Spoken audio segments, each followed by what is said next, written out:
예, 오늘 330 온에어는 나왔다 하면 1만 조회수를 찍는 증권시장부 신하영 기자와 함께 하겠습니다. 안녕하세요. 안녕하세요. 네, 오늘도 가장 또 관심이 있을 만한 내용과 종목을 좀 가져와 주셨더라고요. 일단 오늘 이 관세 폭탄 소식으로 아주 출렁한 또 현대차 기아 얘기해 볼까요? 네. 네.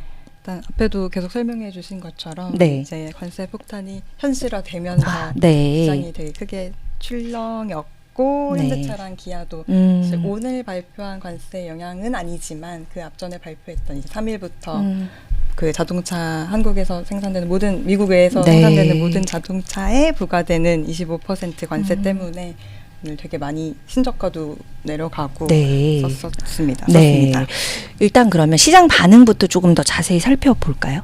네. 네. 아시다시피 한국 경제는 수출 의존도가 굉장히 예. 높잖아요. 네. 그래서 무역협회에 따르면 지난해 미국으로만 수출한 그 금액만 수출액만 봐도 직전 년보다 10% 넘게 늘어서 한화로 약 188조 원이었다고 합니다. 예. 또 대표적인 대미 수출 품목이 자동차 랑 예. 말씀해주신 반도체여서 그동안은 한국이 미국이랑 FTA 체결된 상태라서 사실상 관세가 없었다 이런 거랑 비교를 해보면 네. 25%는 확실히 큰 타격을 줄 수 있는 네, 세율이긴 한 것 같습니다. 네. 그렇죠. 지금 현대차랑 기아 주가도 오늘 좀 부진했거든요. 네. 52주 신저가 네. 그렇죠. 기록을 했죠. 마감하면서는 네. 조금 올라오긴 네. 했는데요. 오후 들어서는 그 오늘 행정명령에 서명한 그 26% 상호 관세에서는 자동차가 대상에서 빠지기는 네. 했는데 요거랑 별개로 지난달 말에 발표했던 자동차 네. 그 25% 별도 관세가 이제 3일 자정부터 현지 시간으로 부과가 되기 때문에 네. 요 우려가 장 초반부터 확 반영이 됐던 것 같아요. 네. 그래서 또 오늘 그 트럼프 대통령이 발표하면서 한국의 자동차 업계를 콕 집어서 언급을 하기는 했더라고요. 네. 요렇게 강경한 입장을 보이면서 약간 그 기대가 있었던 네. 이게 조금 뭐 정의선 회장도 가서 대미 수출이랬나 그 투자 늘리겠다 요렇게 네. 말했던 부분 뭐 이런 걸로 가지고 조금 약화되지 않을까 했던 기대감이 네. 요런 기조를 보면서 조금 깨진 것 같고 예. 현대차는 장중에 18만 9,100원까지 밀리고 기아도 9만 원 깨져서 8만 8,400원까지 내리면서 나란히 52주 신저가를 썼습니다. 네, 참 요 트럼프 관세 영향이 아주 크게 작용을 하고 있는 것으로 볼 수가 있는 거겠죠. 네. 지난해 현대차랑 기아가 네. 미국에서 판매한 차량 네. 총 184만 대 중에 네. 그 한국이랑 멕시코에서 생산한 게 전체의 64%에 달한다고 하니까 확실히 단기적으로 타격이 있을 수밖에 불가피하다 이렇게 시장에서도 보는 것 같고요. 사실 이 주가 약세는 오늘 하루만 딱 반영이 된 건 아니고 지난해 7월에 트럼프 막 피격 사건이 있고 지지율이 급격히 올라가기 시작한 뒤부터 계속해서 떨어졌더라고요. 네. 네, 그래서 이날 종가 기준으로 보면 최근 6개월간 수익률이 현대차가 거의 20% 가까이 내렸고 예. 기아도 8%대 내렸는데요. 네. 같은 기간에 코스피가 4%대 가까이 떨어진 걸 비하면 크게 밑도는 수준이기는 그보다도 네, 예. 하죠. 요 6개월간 시가총액 두 회사 합산 시가총액이 15조 원 넘게 증발을 했습니다. 네. 그렇군요. 자, 이렇게 시장에서 이미 지금 최근 몇 개월 사이에 그 주가 흐름을 봤을 때도 시장에서 꽤나 소외가 좀 됐었던 그런 모양새인데 그 자동차 업종이 앞서 그 트럼프 일기 행정부 때도 이렇게 급락했던 경험이 있었다고요? 네. 네. 그 지난번 방송에서 전력기기 얘기하면서도 일기 행정부 때 뭐에 뭐 관세를 부과해서 이게 떨어졌다 이렇게 네. 말씀을 드렸었던 것 같은데 그 일기 행정부 당시에 2018년에 그때도 수입 자동차 이때는 관세를 부과한 건 아니었고 철강이랑 알루미늄에 관세를 부과하고 수입 자동차는 조금 국가 안보 영향 조사를 하겠다 이런 식으로 조금 네. 강경하게 나오면서 트럼프 1기 행정부 그 8개월 동안 현대차가 40% 넘게 기아가 20% 정도 하락을 기록한 바가 있습니다. 그렇군요. 현대차도 지난해 6월에는 고점으로 29만 8천 원까지 갔는데 또 기아도 비슷한 시기에 13만 2,300원까지 올랐다가 이제 7월부터 트럼프 대통령 당선 확률이 올라가면서 같이 계속 약세를 그리면서 내려오고 있습니다. 네. 증권가에서는 지금 상황 어떻게 봐요? 현대차, 기아도 어떻게 될 것으로 봅니까? 네.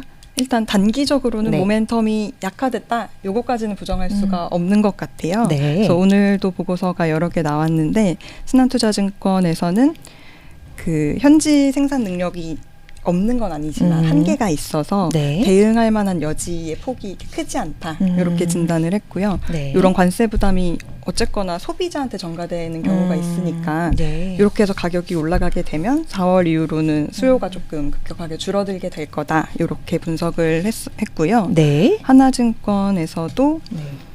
만약에 그 앞에서 말씀드린 거는 판매 가격으로 전가했을 때 수요가 줄어드는 내용이었는데 하나증권에서는 이제 이 관세를 가격으로 전가하지 못하고 비용으로 흡수를 하게 되면 거의 대당 800만 원 정도 이익이 줄어든다. 굉장히 큰 금액이죠. 그러니까 소비 측면과 생산 측면을 두루 지금 말씀 주신 네, 겁니다. 맞습니다. 예. 이렇게 되면 완성차들은 단기적으로는 판매 가격을 인상할 수밖에 없고 현지 생산 확대로 대응할 수밖에 없는데 어쨌거나 단기 모멘텀은 약화. 네. 이렇게 보고 있는 것 같고요. 또 다른 얘기는 없어요? 이런 얘기도 있긴 합니다. 네. 어떤, 미국 네. 현지화가 네. 돼 있는, 그러니까 현지 공장에서 생산이 가능한 기업이면 어떻게 보면은 그 관세 부담은 모든 전 세계 미국 외에서 생산하는 그 완성차 업체들이 다 같이 받는 거니까요. 요거에 비해서는 상대적으로 수혜일 수도 있다. 그래서 이제 현대차 그룹도 현지의 생산을 늘리면서 피해에 조금 대응해 나갈 것이다까지는 이런 얘기도 있었습니다. 지금 그 말씀해주신 그 마지막 말, 그러니까 현지에서 이제 생산 능력 어쨌든 증대에 대해서 얼마 전에 이제 정의선 회장도 그렇고 현지에서도 얘기를 했던 것으로 알고 있어요. 이거 네. 피해가 그래서 어느 정도 좀 상쇄될까 궁금하더라고요. 네. 네. 그래서 현대차 그룹이 2005년부터 그 엘라베마랑 2010년에 조지아 기아 공장 이렇게 해가지고 최근에도 말씀하신 네. 것처럼 공장을 하나 준공했잖아요. 네. 조지아주에.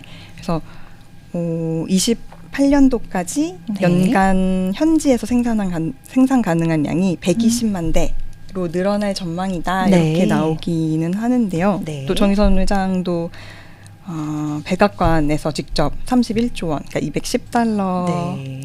210억 달러 규모의 대미 투자 계획을 발표하기도 했는데 어쨌거나 그 앞에 하나증권 보고서에서 얘기를 한 것처럼 요런 대응 방안이 있기는 하지만 어쨌거나 생산 능력의 한계도 있을 수는 있다까지는 조금 부가적인 부분은 상황을 지켜봐야 될 것 같긴 합니다. 그러면 이 단기적으로 영향받는 거는 좀 우리가 기본값으로 가져가야 되는 상황인 것 같고 지금 봤을 때 그러면 중장기적으로 봤을 때는 반등의 여지 분명히 좀 봐야 될 것 같고 있어야 될 것 같은데. 맞습니다. 그래서 증권가에서도 그 오늘 이렇게 급락하기 전에 이제 자동차 관세 부과하겠다 이런 얘기가 나왔던 지난주 막 이렇게 네. 해가지고 그래도 이미 지금 주가 수준이 아까 말씀드린 것처럼 6개월간 너무 많이 하락하고 하락세를 지속해 와서 네.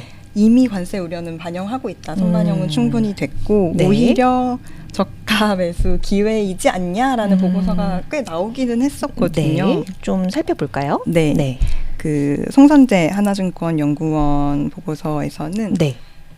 어쨌든 단기적으로는 뭐 물량이나 이익 측면에서 부정적인 영향이 없을 수는 없는데 어쨌거나 관련 이슈가 몇 달 동안 반영이 되면서 그 주가에 반영되었던 점을 상기할 필요는 있다. 그러니까 단기 모멘텀 약화는 아쉽지만 그래도 이게 밸류에이션이 한번 반영된 다음에 이제 추후에 네. 어떻게 대응을 해 나가냐, 뭐 현지 생산을 확대하는지, 네. 뭐 가격을 인상할지, 아니면 뭐 다른 기술 제휴나 이런 기술 진전이 좀 눈에 보일지 이런 과정을 통해서 주가가 좀 반등하지 않을까 하고 전망을 했습니다. 그렇군요. 네. 자, 혹시 추가적으로 또 볼 수 있는 내용이 있을까요? 정문수 현대차증권 연구원도 아까 말씀드린 것처럼 어쨌거나 모든 완성차 업체가 똑같이 받는 관세 부담인데 그나마 현대차랑 기아는 미국 공장 가동을 하고 있는 수준이 그러니까 현지화 대응이 다른 업체보다 빨랐고 이런 미국에서의 수익 구조가 뭐 일본이라든지 이런 경쟁사보다는 유리한 편이다. 거기에다가 이제 GM이랑 이미 협력을 하고 있고 자율주행 기술이 조금 가시화되는 거 이런 거를 보고 또 이제 4월에 기아 인베스터 데이 CID가 이런 모멘텀이 예정돼 있어서 비중 확대를 추천한다. 이런 보고서도 나왔습니다. 알겠습니다. 그 사실 관세, 이 자동차 관세 얘기 나올 때부터 지금 이제 신하영 기자가 얘기해줬던 내용이 막 상대적으로 단기 영향은 어쩔 수 없지만 부정적 영향이 어쩔 수 없지만 상대적으로 타사보다는 좀 나을 것이다. 근데 여기서 지금 계속 벗어나지 못하고 맴돌고 있는 것 같아서 너무 걱정스럽기는 해요. 그렇죠. 그래서 제가 질문을 드리고 싶은 이 이유 때문에 이제 그런 건데 네네. 그래서 이제 투자자 입장에서 궁금한 건 더 빠질까? 아니면 지금 들어가도 될까? 이건데 신하영 기자 어떻게 보세요? 다 총체적으로 종합해서. 네, 제가 봤을 때는 개인적으로는 이렇게 너무 공포에 휩쓸릴 필요는 없지 않나라고 보고요. 예. 이미 어쨌거나 신저가까지 내려온 상황이기도 하고 실제로 이게 너무 오래 지속되면서 악재가 반영이 된 것 같기는 하거든요. 제가 봤을 때는. 네. 또 지금 한국 정부도 요거 관련해서 비상대책 내놓는다고 하고 있고 한 상황이니 이런 또 실제로 어떤 영향이 미칠지 아니면 향후에 협상 여부가 있을지 여지가 있을지 왜냐면 또 트럼프 대통령이 어떻게 보면 정치적인 측면에서 이렇게 좀 강수를 두고 하고 있다 이런 분석들도 여러 개 나오니까요. 예. 이런 상황을 조금 체크하면서 네. 분할 매수 정도는 괜찮지 않을까. 여기가 저점이고 지하로는 안 내려가지 않을까. 더는 하는, 작은 희망과 함께 기대이자 기대를. 맞습니다. 네, 그리고요. 또 이제 생산 측면에 있어서도 조금 우리 기업들이 받을 수 있는 영역이 아까 말씀해 주셨던 그 현지 생산 부분 관련해서도 네. 그래서 그 최근에 준공한 조지아주의 메타플랜트 아메리카 공장에서 생산되는 차량이 그 인플레이션 감축법 세액 공제를 받을 수 있다. 요 정도 기대할 만한 포인트인 것 같은데요. 네. 지금 올해 생산되는 전기차 중에 EV6랑 EV9은 이미 IRA 세액 공제를 7,500달러 최대 받고 네. 있고 그 나머지 3개 아이오닉 5, 아이오닉 9, 제네시스 GV70도 올해 상반기 중에는 네. 보조금 명단에 올라갈 것 같다고 관측이 되고 있다고 하니까요. 이 부분도 수익성 측면에서는 한번 지켜볼 필요가 있는 것 같고요. 예. 이런 것들을 종합해 보면 단기적으로는 이렇게 딱 맞게 됐을 때 하락 압력이 있을 수밖에 없지만 이제 현지 생산을 어떻게 확대하는지 IRA 수혜는 얼만큼 받을 수 있는지 또 상대 그 타사 대비 미국 내 점유율 어떻게 뭐 상승되거나 이렇게 되는지 이런 것들을 감안해서 중장기 관점에서는 조금 반등 여력이 충분할 것 같다고 생각을 합니다. 네. 오늘 이제 미국발 관세 충격에 의해서 굉장히 출렁임을 보였던 현대차, 기아 약간 투자 포인트까지 아주 상세히 짚어줬습니다. 오늘 삼성공원에어는 증권부 신하영 기자와 함께했습니다. 고맙습니다. 감사합니다.